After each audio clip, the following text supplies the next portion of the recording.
के लिए चाहिए, कैल्शियम जो है वो आपके बोन के ग्रोथ के लिए चाहिए। ऐसे ग्लूकोज, स्टार्च, कार्बोहाइड्रेट, ये सारे डिफरेंट मैकेनिज्म्स आपकी बॉडी में कैरी आउट करते हैं। That is why they are broken down into simpler substances. Fine.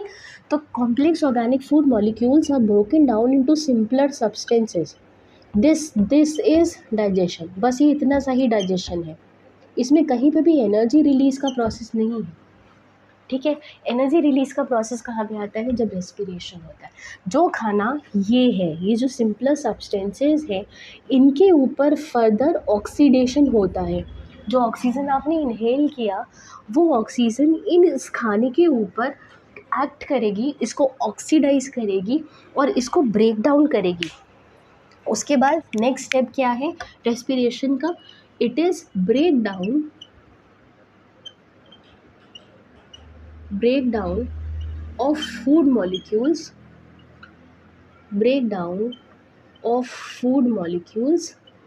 to release energy.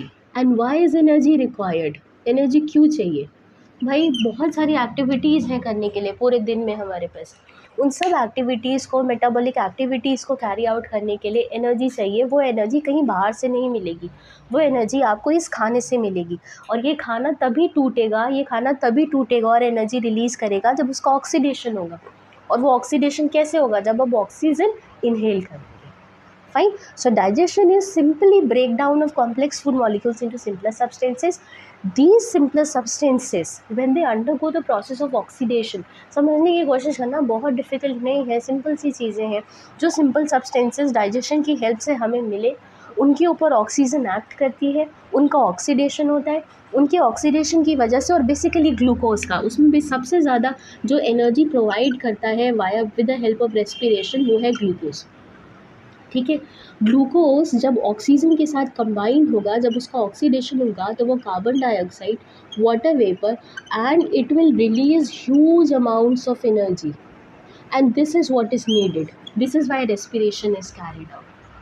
इसी एनर्जी की रिक्वायरमेंट के लिए रेस्पिरेशन का प्रोसेस होता है, ताकि हमें एनर्जी मिले और हम different metabolic activities, like lot of activities are there. Your brain requires energy, your brain different types of systems are present inside your body which require energy to carry out their basic vital functions. ठीक है, तो basic functions, basic metabolic activities carry out करने के लिए energy चाहिए। वो energy तभी मिलेगी जब ग्लूकोज ऑक्सीजन के साथ कंबाइन करके ब्रेक डाउन होगा। और इसीलिए रेस्पिरेशन का प्रोसेस यहाँ पे एसेंशियल है या कंपलसरी है। ठीक है, तो रेस्पिरेशन के पार्ट्स हैं इनहेलेशन, एक्सहेलेशन। डाइजेशन और रेस्पिरेशन में यही फ़र्क है कि डाइजेशन में कॉम्प्लेक्स फूड खाना, जो भी आप खाना खाते हो, वो धीरे धीरे स्टेप बाय स्टेप आपके पूरे एलिमेंट्री कैनाल सिंपलर सब्सटेंसेस में ब्रेक डाउन होता है और बॉडी में डिफरेंट पार्ट्स में सर्कुलेट कर दिया जाता है with the help of blood. Respiration क्या है? Respiration is further break down of those simpler substances. Why is that breakdown necessary? So that energy can be released, and this energy can be utilized by your body to perform various metabolic activities. समझ में आई? तो इसीलिए respiration जो है, पहला तो आपका biochemical process है। सेकेंड, इसमें होता क्या है? Oxidation of food occurs. तीसरा, होता क्या है बेसिकली ऑक्सीडेशन में? Breakdown of food molecules to release energy. And one important thing is that it is a catabolic process.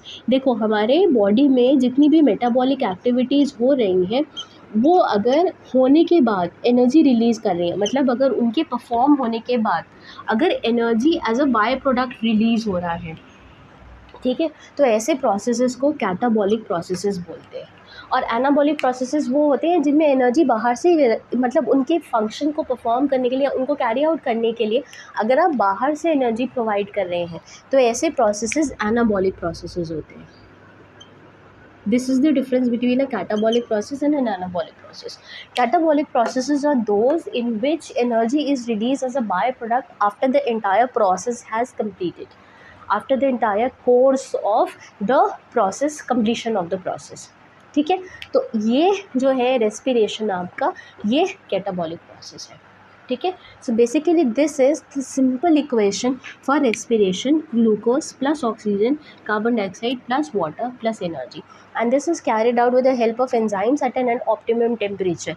ये जो है कैरी आउट करने के लिए एंजाइम्स रिक्वायर्ड होते हैं और ये एक ऑप्टिमम टेम्परेचर पे ही होता है रेस्पिरेशन। ठीक है, तो क्या क्या हो गया, रेस्पिरेशन बायोकेमिकल प्रोसेस हो गया। होता क्या है उसमें, oxidation of food takes place at cellular level, cellular level पे है, टिश्यू लेवल पे नहीं है। ठीक है, मतलब ये जो प्रोसेस है ये सेल्स के अंदर होता है, टिश्यूज़ के अंदर नहीं होता है। Fine, this question is often आज ये पूछते हैं that respiration is a cellular level, it is a cellular process which takes place at cellular level या tissue level, so it is a cellular level process. ठीक, होता क्या है उसमें, जितना भी खाना आपने न्यूट्रिशन की हेल्प से इनटेक किया, उसको ब्रेक डाउन किया with the help of digestion, वो फर्दर, और उसमें भी सबसे ज़्यादा ग्लूकोज जो है ऑक्सीजन की हेल्प से ब्रेक डाउन होता है कार्बन डाइऑक्साइड, वाटर वेपर और एनर्जी में। जो एनर्जी रिलीज होती है that is used to perform various metabolic activities. This occurs at an optimum temperature with the help of enzymes, and another important thing is that it is a catabolic process. Catabolic process वो होते हैं जिनमें performance के through या जब वो process हो रहा होगा, वो जब कंप्लीट हो जाएगा तो एनर्जी रिलीज होगी। Fine, so this is the general definition of respiration. Now some organisms are there which can perform respiration which require actually oxygen to perform photosynthesis or respiration. कुछ organisms ऐसे हैं जो बिना oxygen की presence के respiration का process perform नहीं कर सकते हैं।